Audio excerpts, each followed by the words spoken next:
저는 전북대학교 컴퓨터 인공지능학부 장재우 교수입니다. 이번에 강의할 내용은 해시 테이블입니다. 해시 테이블은 주어진 키를 가지고 원하는 해시 테이블의 주소를 찾는 방법으로서 가장 중요한 방법이 이를 위한 해시 함수를 구하는 것입니다. 또한 해시 함수를 통해서 자료가 저장될 경우 충돌이 발생하는데 이를 해결할 수 있는 충돌 방법에 대해서 공부하는 것입니다.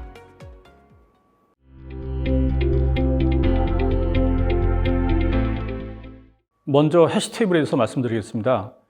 원소가 저장될 자리에 원소의 값에 의해 결정되는 자료 구조입니다. 평균 상수 시간에 삽입, 삭제, 검색이 가능합니다. 이는 매우 빠른 응답을 필요한 응용에 적합한 방법입니다. 119 구조 같은 호출에 상당히 유용한 방법입니다. 이 방법은 검색시가 주어지면 이에 따라서 해시 함수가 계산되고 이에 따라서 테이블에 주소가 결정돼서 데이터가 저장되는 그런 방법이겠습니다. 저장 검색도는 보통 배열의 경우는 big of n이고요. 그 다음에 검색 트리는 대부분 log n입니다. 그 다음에 비추리는 멀티의 방법이고 이것도 크게 볼 때 log n이고요. 그 다음에 해시 테이블은 평균 한 번의 방법으로 데이터를 찾아가는 빠른 방법이 되겠습니다. 자, 먼저 가장 중요한 것이 충돌이 발생하지 않는 해시 함수를 구하는 것입니다. 이것은 보통 입력 원소가 해시 테이블에 골고루 저장되는 것을 요구하는 방법이겠습니다. 계산은 간단하고 또한 대표적인 방법으로는 나누기 방법과 곱하기 방법이 존재합니다. 나누기 방법은 해시 테이블의 크기보다 큰 수를 해시 테이블 크기 범위로 맞춘 수적 방법이 되겠습니다. 그 다음에 이는 hx equal x mod n이 되겠고요. 그 다음에 곱하기 방법은 입력값을 0과 1 사이의 소수로 대응시킨 다음에 해시 테이블 크기 m을 곱하여 0부터 n 사이로 팽창시키는 방법이 되겠습니다. 이는 hx는 xa 모두 1이고 곱하기 m을 통해서 팽창시킵니다. 먼저 나누기 방법의 작동 과정을 말씀드리겠습니다. 다음과 같은 데이터가 저장되어 있습니다. 근데 이것은 어떻게 계산되느냐 한번 말씀드리겠습니다. 그러면 먼저 25의 경우에 25가 들어오면 이는 x 모드 13 해가지고 10이라고 하는 주소에 데이터가 저장되는 방법입니다. 그래서 나머지 방법도 마찬가지고요. 다음은 곱하기 방법을 말씀드리겠습니다. 이는 xa 모드 1을 통해서 0과 1 사이의 값을 갖다가 일단 찾습니다. 그 다음에 그걸 갖다가 m으로 곱해서 팽창을 시키는 방법이 되겠습니다. 곱하기 방법의 그 예제를 말씀드리겠습니다. 입력값이 지금과 같이 이렇게 되었을 때 이것들이 저장되는 것을 자세히 말씀드리겠습니다. 첫째,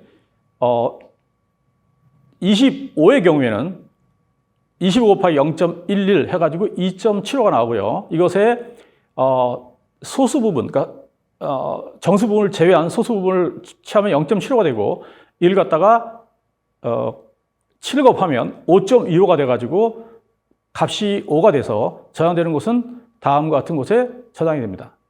마찬가지로 3.3도 같은 방법으로 계산돼서 2라고 하는 주소에 저장이 됩니다. 자, 나머지 방법에 대해서는 제가 설명을 생략하고 다음과 같이 데이터가 계산돼서 저장이 되는 그런 구조가 되겠습니다.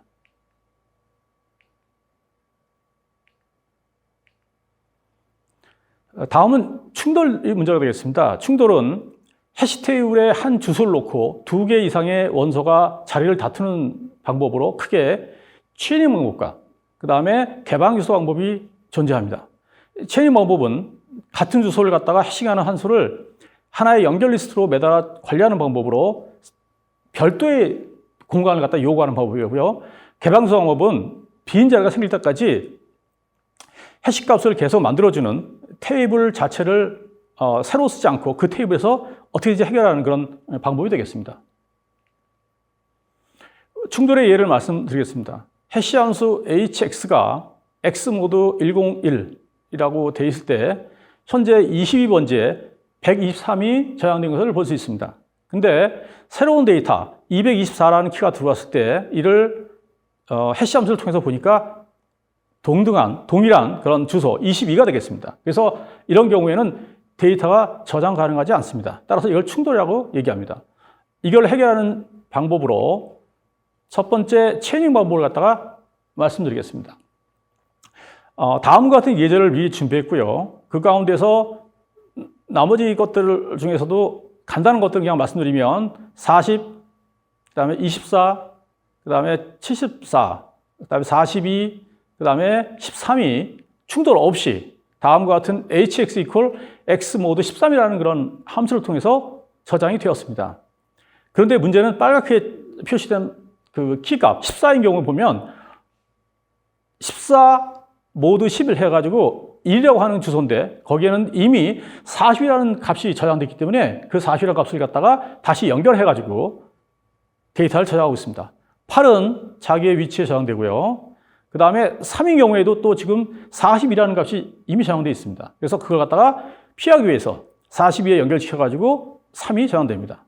그 다음에 39는 39 모드 13에서 0이라는 그런 값을 갖다가 얻습니다. 그래서 그것도 마찬가지로 충돌이 발생하기 때문에 거기에 연결시켜가지고 다음과 저장합니다.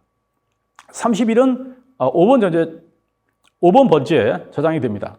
마지막으로 55에 대해서 말씀드리고 이 부분을 끝마치도록 하겠습니다. 55의 경우에는 3이라고 하는 건 주소에 다시 저장됩니다. 왜냐하면 앞에가 다 충돌이 발생하기 때문에 계속 이어서 55라고 하는 노란 그런 부분이 새로 저장되게 됐습니다. 자, 이거에 대한 테이블 알고리즘은 다음과 같습니다. 근데 이 부분은 제가 생략하도록 하고 여러분이 한번 보시면 되겠습니다.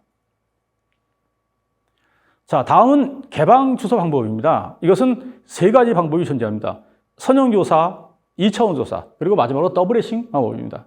자, 선형조사 방법은 충돌이 일어난 바로 뒷자리에 데이터를 갖다가 저장하거나 조사하는 방법이고요. 그 다음에 2차원 조사인 경우는 충돌이 일어난 바로 뒷자리를 보는 대신에 약간의 보폭을 넓혀가지고 조사를 하는 방법이 되겠습니다.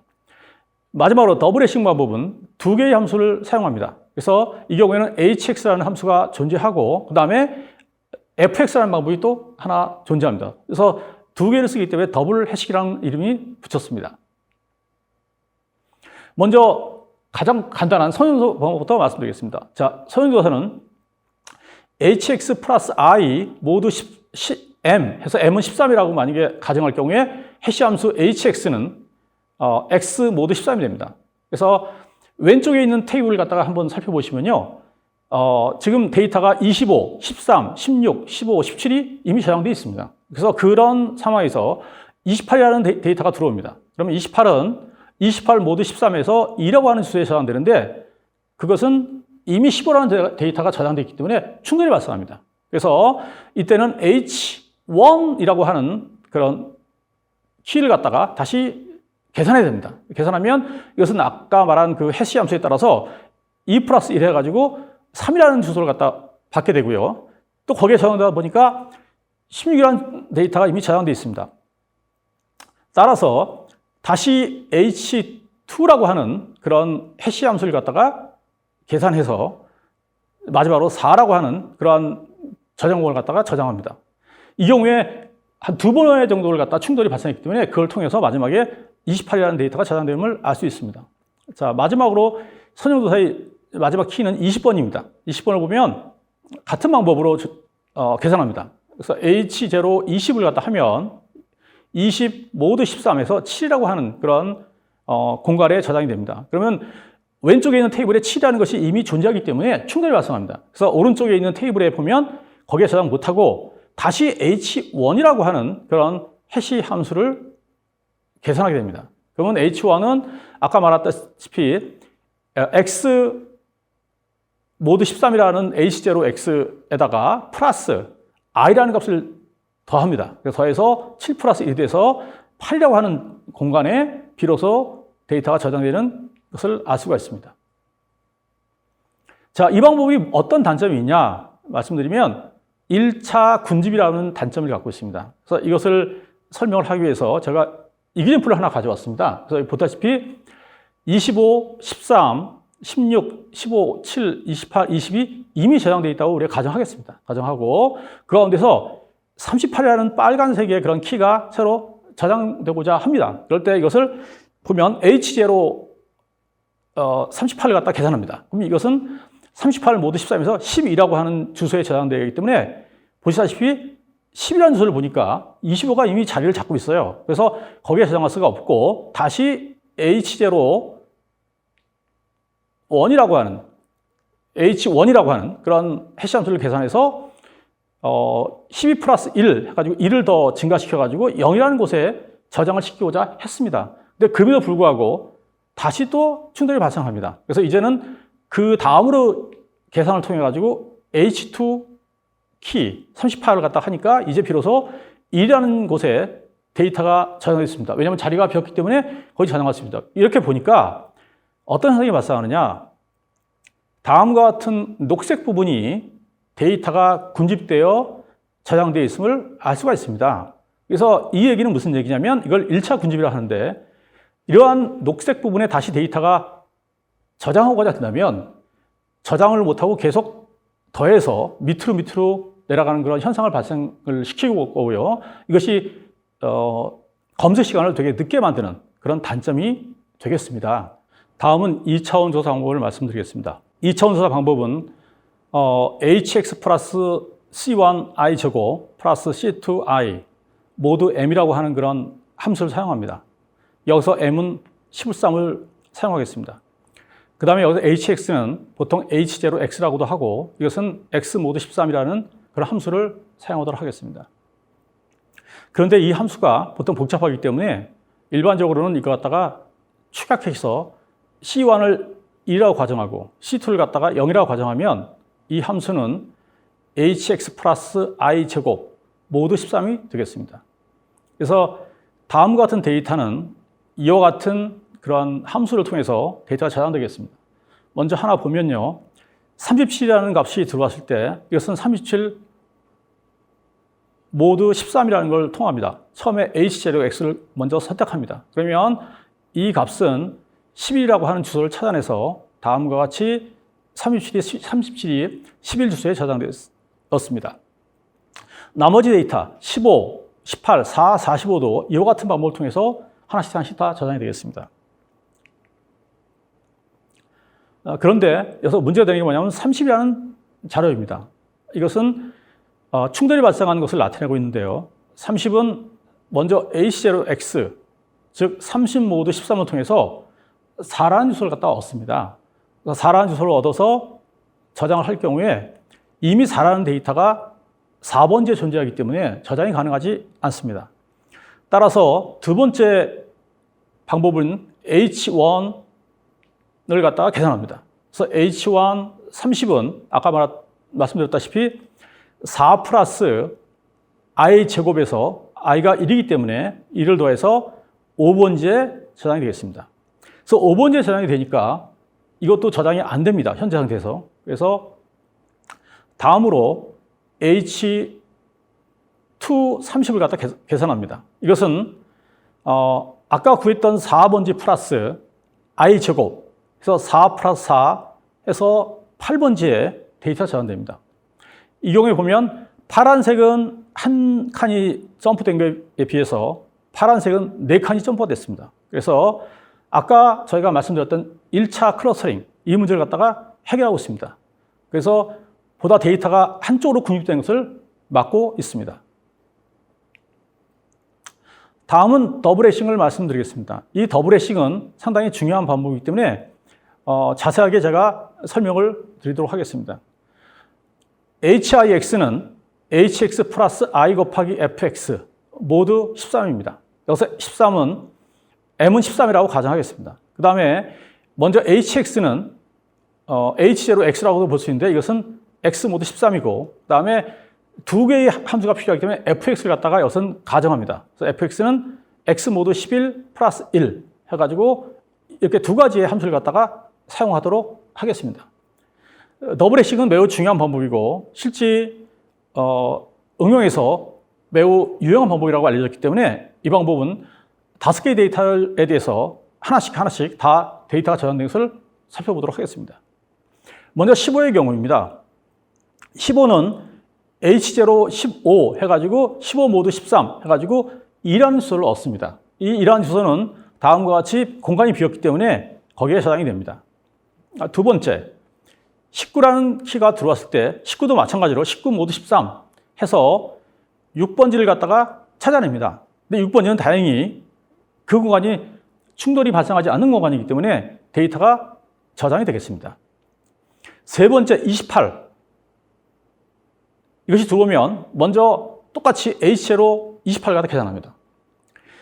계산된 값은 28 모두 13 해가지고 2번지를 갖다 계산하게 됩니다. 근데 이 2번지는 이미 15라는 값이 존재하기 때문에 충돌이 발생함을 알 수 있습니다. 그래서 여기 저장이 안 되기 때문에 이제 비로소 fx라는 값을 갖다가 우리가 갖고 와야 됩니다. 그래서 h1 28은 위에 있는 제가 말씀드렸던 그 함수에 따라서 2 플러스 7 모두 13이 됩니다. 근데 여기서 7이 되는 이유는 28이라는 값이 fx를 계산하면 28 모두 11 해가지고 22에서 7의 값을 얻고 있습니다. 그래서 전체적으로 마지막으로 7이라는 그런 값을 통해서 9라고 하는 주소에 데이터가 저장됩니다. 지금 파란색으로 테이블에서 표시한 것이 그걸 나타내고 있습니다. 다음으로 41입니다. 41도 마찬가지로 충돌이 발생하지 않으면 바로 저장될 텐데 현재 충돌이 발생합니다. 예를 들어서 보면 H제로 40을 하면 41 모두 13 해가지고 2라는 그런 번지수의 데이터가 저장이 될 수 있는데 이미 15가 존재합니다. 따라서 충돌이 발생해서 이것도 마찬가지로 다음을 계산해야 됩니다. 그래서 다음 계산하니까 H1 41은 앞에 있는 HX는 2의 값을 갖고요. 그 다음에 이제 두 번째 fx를 계산해야 됩니다. fx는 x 모두 11 플러스 1이기 때문에 41은 이걸 통해서 계산해 보면 9라는 값을 나타내고 있습니다. 그래서 2 플러스 9에서 최종적으로 11이라고 하는 그런 장소에 데이터가 저장되는데 다행히도 그곳에는 데이터가 저장되지 않기 때문에 41이 11번지에 저장되고 있습니다. 이제 마지막입니다. 이제 9라고 하는 데이터가 들어왔습니다. 그럼 이러한 9라는 데이터는 마찬가지로 9 모두 13에서 9번지에 데이터가 저장됩니다. 근데 마찬가지로 이것도 충돌이 발생을 합니다. 28의 데이터가 파란색으로 존재합니다. 그래서 다시 다음을 계산해가지고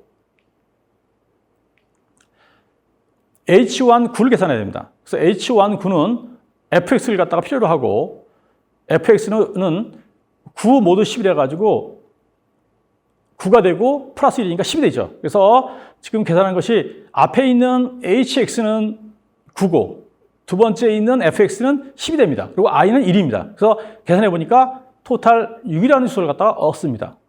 그래서 6이라는 곳에 가서 저장을 하고자 봤는데 불행하게도 또 충돌이 발생합니다. 그래서 거기는 19라는 데이터가 이미 존재하고 있습니다. 그래서 어쩔 수 없이 다시 H2라고 하는 그러한 계산식을 갖다가 계산합니다. 그래서 먼저 앞에 있는 HX는 이미 구했던 9라는 값을 사용하고요. 그 다음에 또한 마찬가지로 FX는 이미 구했던 10이라는 값을 사용합니다. 그래서 10을 갖다가 여기서는 i를 곱해주니까 2를 곱해서 20이 되고 29 모두 13 해가지고 그 값은 바로 3이라고 하는 주소를 얻게 됩니다. 그래서 3이라는 그런 주소를 가보니까 거긴 비어 있습니다. 그래서 이 9라는 데이터가 거기에 저장될 수 있고 충돌이 발생하지 않습니다. 이와 같이 해서 더블 해싱은 앞에 말했던 두 가지 해싱 방법과 다르게 1차 군집 또는 또 1차 군집을 제외시킨 또 작은 군집 이것까지도 다 해결할 수 있습니다. 왜냐하면 더블 해싱은 어느 곳에 데이터가 저장될지를 전혀 알 수 없기 때문에 이런 군집의 어떤 단점으로부터 해결할 수 있는 그런 방법이 되겠습니다. 자, 다음은 이러한 걸 통해서 나온 알고리즘입니다. 그래서 알고리즘은 먼저 해시 인서트는 이와 같은 방법으로 리핏 언틸문을 통해 가지고 데이터가 ti가 nil이거나 또는 ti가 딜리트가 이거나 이럴 경우일 경우는 리턴되고 그렇지 않은 경우는 i를 증가시켜 가지고 계속 저장할 곳에 가다 찾아가는 그런 방법이 되겠습니다. 그리고 마지막까지 찾아가는데 보니까 불행하게도 m이라는 것과 똑같아지면 데이터가 저장될 곳이 없구나 라고 해서 데이터 오버플로우를 갖다 발생하는 것이 되겠고요. 그 다음에 서치는 리핏과 언틸문을 통해 가지고 계속 데이터를 갖다 찾습니다. 찾는데 원하는 데이터가 찾아지면 리턴을 갖다 해서 그 위치에 가가지고 데이터를 가져오면 될 것이고요. 그렇지 않으면 i++에서 하나씩 계속 증가되는 방법을 나타내고 있습니다. 근데 이 방법은 개방서 방법입니다. 그래서 다른 두 가지 또 알고리즘도 필요하지만 그것은 여기서 생략하고 가장 간단한 방법인 개방서 방법 알고리즘만 소개해 드렸습니다. 자, 다음에 삭제 처리 방법이 되겠습니다. 삭제 처리는 지금 말씀드린 선형조사 방법에 해당되는 그런 방법으로서 다음과 같은 가정을 하겠습니다. 먼저 HIX는 HX 플러스 I 모두 M이고 M은 13이다 라고 가정하겠고요. 그 다음에 HX는 X 모두 13이라고 우리가 가정하겠습니다. 그래서 이러한 가정하에서 데이터가 25, 13, 16, 또 15, 그 다음에 7, 28, 20, 38, 31, 39가 저장되어 있다고 가정하겠습니다. 그래서 저장되어 가정한 것이 왼쪽에 있는 테이블이 되겠습니다. 테이블이 되겠고요. 그 다음에 먼저 이런 가정하에서 먼저 원소 38을 갖다 삭제한다고 우리가 예를 들어보겠습니다. 그럼 38을 갖다 삭제하면 38 모두 13 해가지고 26이 되고 나머지가 12가 되겠습니다. 그래서 12라고 하는 주소에 찾아가서 보니까 이미 25가 존재합니다. 그래서 거기에 존재하지 않는구나 하고 끝나는 것이 아니라 개방서 방법이기 때문에 다음으로 또 넘어갑니다. 그래서 다음에 플러스 1 해가지고 13까지 가보고 또 그 다음을 가보니까 비어있는 것을 발견할 수가 있죠. 그래서 거기서 이제 38을 갖다가 이제 찾았습니다. 찾았는데 그냥 일반적인 방법으로 38을 찾았으니까 38을 삭제합니다. 삭제하니까 파란색과 같이 아무런 것이 남아있지 않고 삭제가 되었다고 가정하겠습니다. 그럴 때 이 뒤에 이 B를 보시면 그러니까 38이 삭제된 후에 39를 검색하는 것을 살펴보겠습니다. 39를 검색해 보니까 마찬가지로 39 모두 13 해가지고 0이라는 값을 얻습니다. 그럼 0이라는 값을 얻은데 거기 가보니까 13이라는 값이 존재합니다. 그 다음에 여기가 충돌이 발생했으니까 다음이겠구나 해서 가보니까 거기 비어 있습니다. 그러면 어떤 생각을 하냐면 39라는 데이터는 존재하지 않는구나. 왜냐하면 1이라는 주소가 비어 있기 때문에 라고 생각하고 뭐라고 결론을 내리냐면 39라는 데이터는 없다라고 이렇게 결론을 내립니다. 근데 사실은 6번지에 보면 39가 존재합니다. 그래서 더 찾았어야 되는데 불구하고 찾지 못했습니다. 그 이유가 뭐냐? 삭제할 때 그 삭제한 것을 비워놓기 때문입니다. 그래서 그렇게 하지 않고 C 테이블처럼 삭제한 것을 딜리트라고 하는 마크를 둡니다. 두면 어떤 현상이 발생할 수 있냐면 39를 찾을 때 39 모두 13 해가지고 찾으면 0이죠. 0이면 그 다음에 또 가보니까 딜리트가 있어요. 그러면 그 뜻은 뭐냐면 한때 여기 데이터가 있었지만 지금은 존재하지 않지만 너는 계속 그걸 찾아봐야 된다라는 걸 나타내고 있죠. 그러면 다시 또 찾아옵니다. 그러면 15, 16, 43, 30 이렇게 하나씩 찾아가다 보면 39라는 값을 찾아내게 됩니다. 그래서 마지막으로 39를 찾고 검색이 됐다라고 결론을 내리고 끝내게 되겠습니다. 그래서 여기서 가장 중요한 포인트는 뭐냐면 선형조사 방법은 삭제가 됐다 하면 삭제를 갖다가 한 것을 마크를 꼭 해둬야 된다라는 것이 가장 중요한 포인트가 되겠습니다. 자, 마지막으로 해시 테이블에서의 적재율입니다. 해시 테이블은 아까 말씀드렸다시피 매우 중요한 그런 방법으로서 해싱 함수가 만약에 매우 우수할 경우에는 상당히 우수한 방법이 되겠습니다. 그런데 그 우수한 방법이지만 적재율이 높아지면, 적재율이라는 것은 어떤 데이터가 테이블에 얼마큼 존재하는지를 나타냅니다. 높아지면 이런 해시 테이블의 효율이 떨어집니다. 현재 이것은 녹색 부분은 데이터를 나타내고 30%는 하얀 부분은 데이터가 없는 걸 나타냅니다. 이 경우는 적재율이 70%를 나타냅니다. 이럴 경우에 적재율을 갖다가 적절히 조절을 해야 됩니다. 근데 일반적인 통계와 그 다음에 실험을 통해서 보니까 적재율이 인계값 70%를 넘으면 많은 충돌이 발생한다라는 것이 밝혀졌습니다. 그래서 우리는 어떤 방법을 쓰냐면 해시 테이블 갖다가 70%가 도달될 때까지는 그대로 씁니다. 근데 만약에 어떤 데이터가 저장돼서 해시 테이블의 인계값이 70%를 넘어가 버리면, 적재율이 70%를 넘어가 버리면 이때는 이 테이블을 2배로 늘립니다. 그럼 현재 하나인 테이블이 2개 되기 때문에 현재 적재율이 40%로 감소되는 것을 나타내고 있습니다. 그러면 40% 되면 또 데이터가 들어갈 때 충돌이 발생하지 않는 그런 현상을 계속 지속할 수 있습니다. 그래서 여기서 가장 중요한 것은 아까 말했다시피 충돌이 발생하는 해시 테이블이고 그 해시 테이블을 갖다가 잘 선정하는 것이 첫 번째고요. 그 다음에 두 번째는 적재율과 적절하게 낮춰서 이러한 충돌이 발생한 것을 막을 수 있는 그런 방법이 되겠습니다. 그리고 마지막으로 어쨌든 간에 어떤 방법을 쓰더라도 충돌이 발생할 수밖에 없습니다. 그럴 때 충돌이 발생할 경우에 첫 번째 방법인 그런 개방시 방법을 쓰든가 아니면 좀 더 좋은 방법인 2차 안시를 쓰든가 이걸 통해 가지고 충돌이 발생한 것을 최소한 데이터가 한 곳으로 군집되지 않도록 하는 방법이 가장 중요한 그런 방법이 되겠습니다. 그래서 이와 같이 해서 해시 테이블에 대한 그런 강의를 갖다가 마치도록 하겠습니다. 그리고 이 해시 테이블에서 가장 여러분이 중요한 포인트는 아까 말씀드렸다시피 첫째, 해시 함수. 두 번째, 이 해시 함수를 어떻게 잘 사용할 것인가라는 것. 두 번째, 이 해시 함수를 통해서 충돌이 발생해도 어떤 식으로 이것을 해결할 수 있는 방법인가라는 것들을 우리가 배웠습니다. 그래서 그런 방법으로 이 해시 테이블을 사용한다면 여러분이 119와 같은 그런 위급한 상황을 위하는 그런 어떤 파일 구조에서도 상당히 유용하게 사용되어 있을 것이라고 생각합니다. 이것으로 강의를 모두 끝마치도록 하겠습니다. 여러분 수고하셨습니다. 감사합니다.